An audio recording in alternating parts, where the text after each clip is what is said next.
Well, hello you bearded bastards, and welcome back once again to Ushangvagush, Monsterkiller. If that's what we're still calling our new fortress here, I suppose we'll stick with it for now. It's not gonna hurt anything.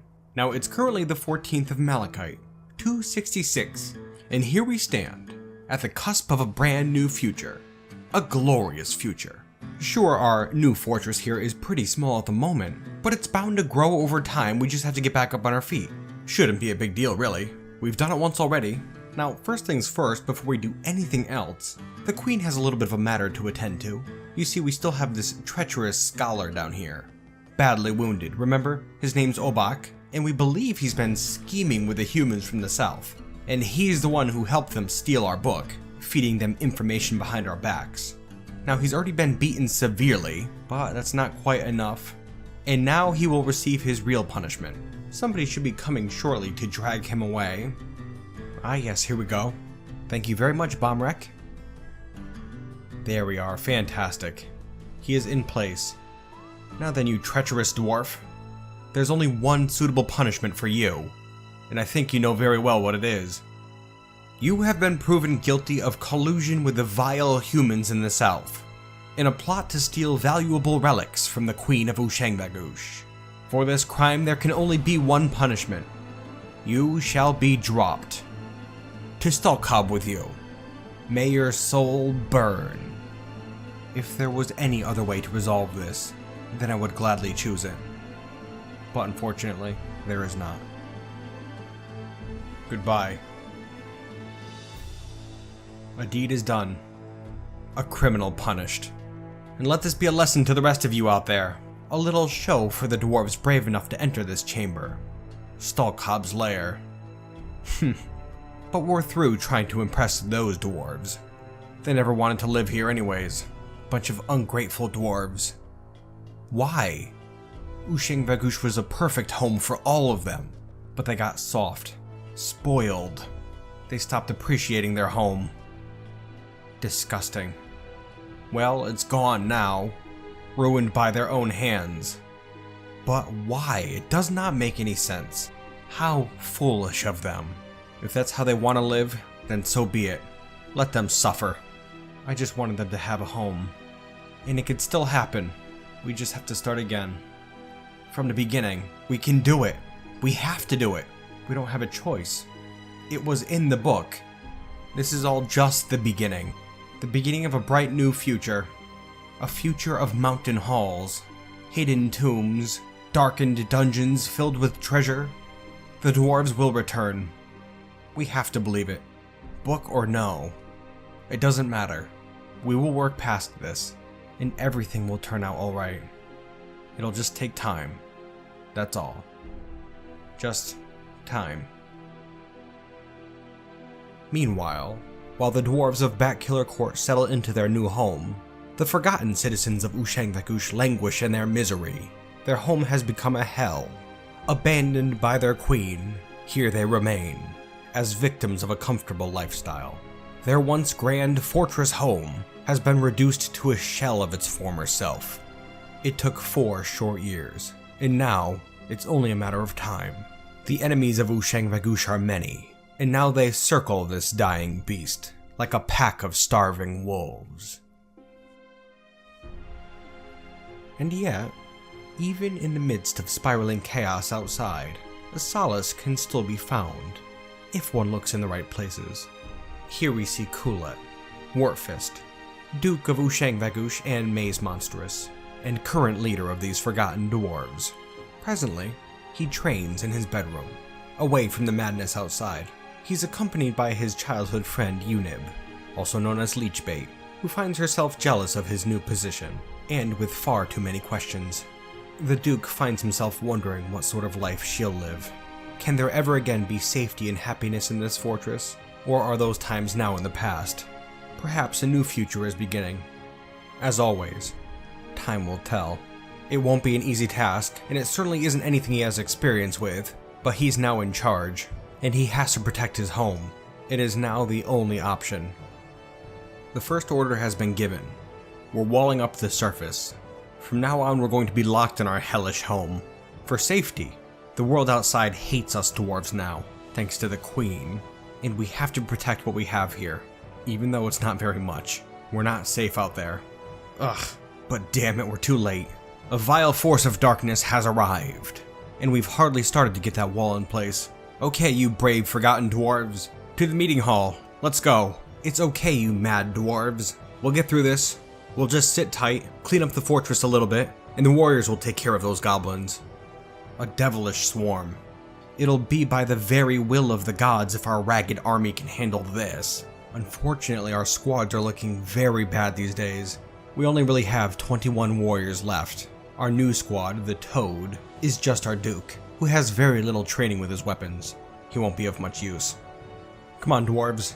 You have to get to safety. The trolls are right on your heels. We're just looking at a couple of warriors here. Hurry up, you fools. You have precious little time before the goblins arrive. There we are. Almost done with them. But they keep coming. Alright, looks like we chased them off for now. Get up, you fool! Ah, hell. You're a goner, my friend. Well, you've done your part. Oh, but the other warrior is back. Keep fighting, you fool. Hold back those trolls. There are still so many goblins on the way. We're only witnessing one tiny battle here. Alright, you're done here. Now get to the fortress. Run! Who are you, my friend? You fought very well right there. Toulon, one of the brass spikes. An admirable performance. Well, assuming you survive the coming siege, I may just have plans for you, my friend. But first, we have to get through this siege. Brace yourselves, you dwarves. This is going to be a bad one, I think. Here they come. The goblins have begun to move down the hallway. Strangely enough, we have a severely depressed dwarf out here, who the goblins kind of seem to be following around. I'm not too sure why that would be. Perhaps this dwarf is weaving a tale of woe for these goblins, who are simply enthralled about how our dwarven fortress has fallen. That sounds plausible, I'd say. Well, how about you lead them away from our fortress, huh? Very strange. Oh, hold up now. Well, I guess they were done listening to his story, because they just killed him. Damn goblins. Well, it looks like we have a large number of goblins passing over the Croc Bridge now. And so let's pull this lever. There we go. And, very good. And we'll leave that open for a while we deal with the other goblins that are moving in. Well, first off, we have a bunch of the bastards getting stuck in these cage traps here. That's certainly going to help us out. And now we'll lower these gates here. There we are. And now the warriors can move out. And I'll tell you what, we'll even have the Toad join them. A bit foolish, sure, but they have to know that their leader is by their side. Go get 'em, dwarves, and good luck. Alright, here come the warriors, led by Fikha the Spike, charging in. And I'll tell you, for a bunch of depressed dwarves, they still have that fight in them. It's good to see. Even at our lowest point, you goblins don't stand a chance. Beautiful. And well, now that they're dealt with, I suppose we can close up this Croc Bridge and try to finish off the rest. And there are still quite a few of them too. This might take some doing. Rinse and repeat at this point. We shouldn't go messing with these goblins. Don't want to be foolish now. Yes, we'll just play it nice and safe. There we are. And once again, where are you guys going? Had enough already? I suppose I wouldn't blame you. You bunch of rats. Yes, that does appear to have done the trick. Serves you right. Even at our weakest point, you have no chance of defeating us goblins. Scurry back to your filthy goblin holes. Just finishing off the stragglers now. This one goblin here is sunk into a depression. Probably because he sees the state of the fortress and has just realized that the goblins still don't stand a chance. Hell, I'd be depressed too. Well, we'll fix that for you. There you go. Rest well, you sadistic bastard. And all this violence did nothing to say Asen. She has been incredibly violent lately. Ooh, I think she just hacked a dwarf. She killed this merchant right here, and then punched that other guy's hand into a lump of gore as he passed by. Ooh, yeah, she's gotten really dangerous lately. Alright, dwarves, stop going by Asen. They keep coming over here to start cleaning up this mess, but then she'll turn and start hacking dwarves apart. Ooh, that is not good. I don't want to send her away, she's a real hero. But if things are ever going to improve, we can't have that sort of stuff in the fortress. Asen, I'm sorry. I realize you're a real hero, but I don't think we can survive with you around. And so Toulon, you're going to be the new leader of the Brass Spikes. Serve your post well. And as for you, Asen, enjoy your rest, because in the morning, you're leaving Ushangvagush. For good. To silvery duty with you. I hate to have to do this, But if Ushangvagush is ever going to recover, we can't have dwarves like this living amongst us. May your road be well. Well, now that the siege is over, I suppose we can get back to work, trying to clean this place up, if that's even possible at this point. And our first order of business will be to wall ourselves up. The days of meaningful interactions with our neighbors are long in the past now. In fact, I'm beginning to wonder if it might be a better idea to abandon Ushangvagush proper. The place is now a tomb anyways. Corpses all over the place. That's one of our biggest problems. In fact, we actually have a place here we haven't touched in quite some time. Old Ushangvagush. This is where the fortress used to be, many years ago. You know what? I'm wondering if we can move the fortress up here. That might be a good idea. Well, we'll start working on that, but it's probably going to be slow going. We don't have many capable workers anymore. And yeah, it'll be rough going at first, I'm sure. But who knows, maybe we can get back up on our feet. Maybe all it'll take is to have a nice clean place to live. The only thing in here to worry about are some cobwebs. Yeah, you know what? Let's do it. Our new home will be in old Ushangvagush. I like that idea. Back to basics. Oh, hey now. We have a strange mood dwarf here, but it's not a fell mood. No, in fact, this dwarf is acting particularly secretive. Well, that's good. At least I won't murder a dwarf, right? I'd say this is a step in the right direction. Well, good luck, dwarf. Best wishes to you. And as for the rest of you, let's start breaking down the fortress. We are moving. I just wish our damn coward queen would come out and face this mess that she's made. We are her servants. Her people. How could she leave us like this? An utter betrayal. Not only did she take a forgotten beast as her pet, but she also started all these wars. She's made the entire world hate us. We only really ever wanted to be simple people, known for heroic deeds. But here we stand, as murderers, warmongers. No, it was never meant to be like this. Damn the Batkiller. The coward. I just can't help but wonder, why is that book so important to her? Foundations of City Seduce. Just some goblin scrawlings we found in a dirty pit. One would think anyways. So why all the fuss? Bah. To hell with the book. And the queen. If she wants to cower, we'll let her. We have a fortress to reclaim. Meanwhile, on the other side of the fortress, in a small, secluded, yet well-appointed little home, our queen wonders about many of the same questions. Foundations of City Seduce. It was just some silly book we found in a goblin pit. It was mostly a manual, describing that pit, in as much detail as a pit can be described in, general records on population, army movements, nothing very significant, but in the margins of the book, there were some odd writings. All throughout the book, really, but of course we originally thought they were just mad scribblings. Nothing of importance, really, just a byproduct of a diseased mind. There was one entry about a scaled monarch, another of a lost dwarven fortress with 6 heads, whatever the hell that means. But one of the entries seemed to fit our situation all too well. Ere the fall of dwarven kind, a tower will rise from sands of blood and rust. Twin seeds of empire will bloom from madness, nurtured by a bat's wings. A tower will rise from sands of blood and rust. Blood and rust, both red, like the Born Dunes, where our fortress is. It makes perfect sense. Anybody could see that. And that tower? Well, we've been working diligently on it for the past several months, although it's not quite where we want it to be at this point. It's something we had to do. Empires will bloom from madness. Well, that fortress out there isn't exactly sane, and that's why I think we just have to push through this current situation. Our empire will bloom, and nurtured by a bat's wings. I am the one who brought our empire to this point, and I will continue to nurture it. This prophecy will come true. One would think me mad for following a prophecy found in some goblin book. But why the hell else would those humans want it so bad? They must have some information that we don't. What do they know? Something we don't, I'm sure. This wasn't for me, though. This was all so that we could have an empire. A home for the dwarves. A way to launch us into the future. But things have just gotten so out of hand. Could things have gone differently? I still believe we can get through this. We have to get through this. I believe the prophecy. Somehow, I still do. But look at us. This is no real dwarven home. It's a tomb. How long are we going to be stuck in here? But what are the options? We can't go out there. It's an absolute madhouse. Corpses, blood, vomit all over the place. If we went out there now with those other dwarves, we could well all be killed. But we can't stay in here forever either. This is no life. And when we did finally exit this place, outside we'd find only bodies. All our friends would be dead. Despite what that book says, I don't think an empire can be built here. I want to believe that prophecy, but I don't think our new home can be here. We have to leave Ushangvagush, and we'll have to find a new home. Somewhere else. It's the only way. It's wrong to keep these dwarves in here, and it's wrong to leave those dwarves out there. To die. That's not the way it's supposed to go. And they know it too. They hate being stuck in here, and I don't blame them. But it was all just for their safety.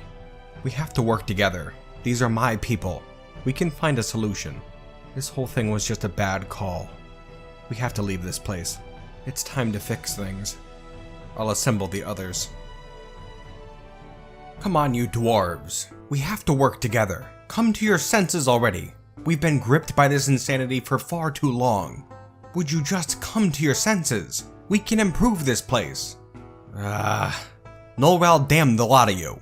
Unfortunately, there's not that much that can be done at this point. We're down to 54 dwarves in the outer fortress. We lost 5 more this past season alone. Murder has become all too commonplace, and the mental state of many of the citizens is declining daily. Not to mention that secretive dwarf, who we thought was making an artifact. They went insane, and now they're off babbling somewhere. A real soul crusher that. A new artifact is something we could have all used. The dwarves who can be of any help are far too scared to do anything, and I don't blame them. Damn the Batkiller. She left us in this hell. It doesn't look like our plans for a new fortress will ever see fruition. Not with the fortress in such a state. We're dying here, and we may well be on our last breath. We're out of options. To stay in this place would mean death. The entire world may hate us at this point, but we can't go out like this. Not after coming so far. We have to leave this place. There are no other options. If our story will continue, then it can't continue here. It is a shameful thing to have to run from one's home, like a coward, screaming into the night. But I'll be damned if I'll let us die this way. It's settled. We leave Ushangvagush. And soon, this nightmare will be a distant memory. I hope our queen is comfy in her quarters. Indeed.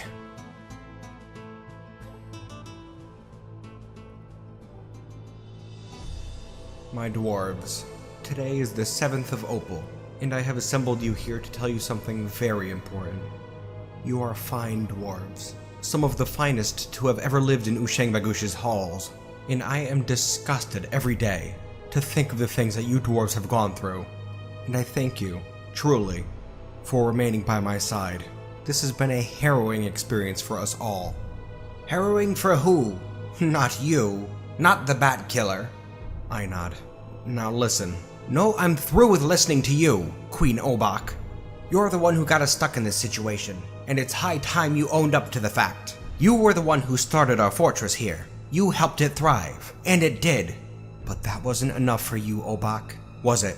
You had to have more, and more, and more. Such greed. Disgusting. And to think that I stood by your side through it all. What a fool I've been. I nod. No! The time for excuses is over. These fine dwarves here deserve more than that. They need to hear you admit to your mistakes. Once upon a time, things were good for us. We had a nice, simple home. We hunted the great beasts lurking in these caverns. But then came the warmongering. We were already fighting the goblins when you dragged us into battle against the elves, and then the humans. Over a book, no less. I nod. Stuff it. But the last straw came, Obak, when you took your damn bat as a pet. Obak, that is a forgotten beast. One of the creatures that we hunt. From the very beginning, that's what we did. That's what this fortress is built on. And for you to have forgotten that. But of course you didn't see the dwarves upset. You were too busy reading your books. Pah! Necromancer books.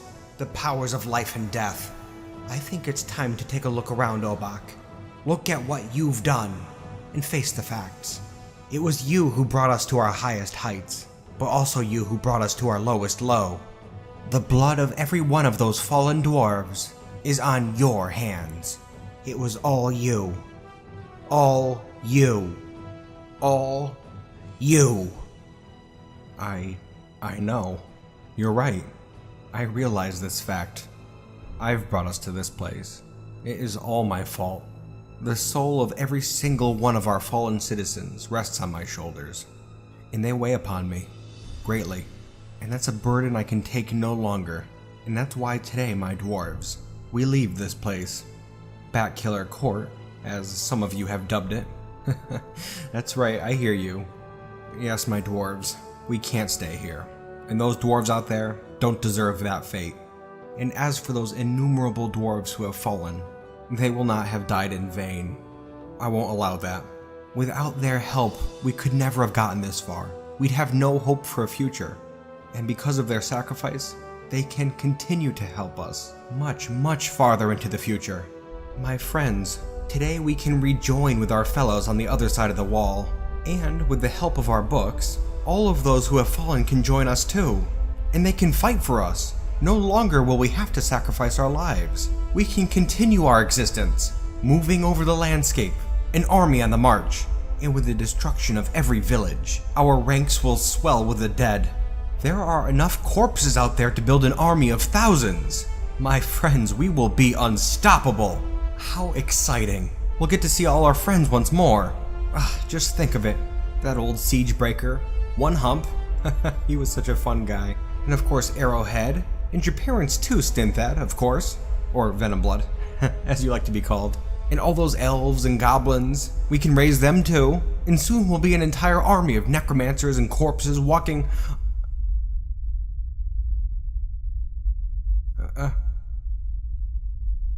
Thus ends the story of Obak, the Batkiller. First true queen of the Dwarven nation. In the end, it was her ultimate desire to protect her people that was also her downfall. Having deposed of their once beloved monarch, the dwarves of Batkiller Court left their prison home through a secret back entrance connected to the surface, and after detailing the queen's madness, they joined with the forces of King Kulet, Warfist, and arm in arm, they left their fallen home, the place where 100 forgotten beasts lie dead, the tomb of 1,000 goblins, bane of elf and man, and the birthplace of the Dwarven Empire. They would never return to this forgotten fortress. Ushangvagush, Monsterkiller. It belonged now to legends. The dwarves no longer inhabit the western lands. Hunted by a legion of enemies, and with no place to call home, they moved eastward to their ancestral homes, tucked away in the Mellow Axe Mountains. With their last bit of strength, they reclaimed their lost fortresses and began to build a new empire. Under the careful guidance of their new king and queen, new alliances were forged, new legends wrought, and old fortresses forgotten. A new age of the dwarves was about to begin, and a prophecy seemed to be coming true. Twin seeds of empire bloom from madness. Twin seeds. For you see, to this day, some claim that the first queen of the dwarves did not fall on that fateful day, and that she still stalks the halls of Ushangvagush. A dark aura now surrounds the Born Dunes. It is home now only to death. And story has it, a queen rules these lands, and commands a dark army of shambling creatures walking with unsteady gaits, an army of the undead. Every villain faced by the dwarves in those olden days now walks under her dark flag. Elves, goblins, dwarves, and men, jangling bones and torn flesh, an army of nightmare follows the queen's will. But most terrible of all are the beasts. Titanic monstrosities with rotten skin dangling from molding bones. They too have joined with the Batkiller's forces.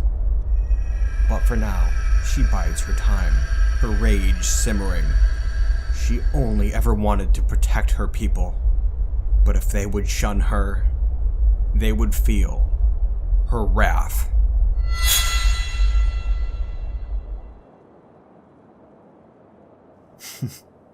Stories for another time and place, I believe.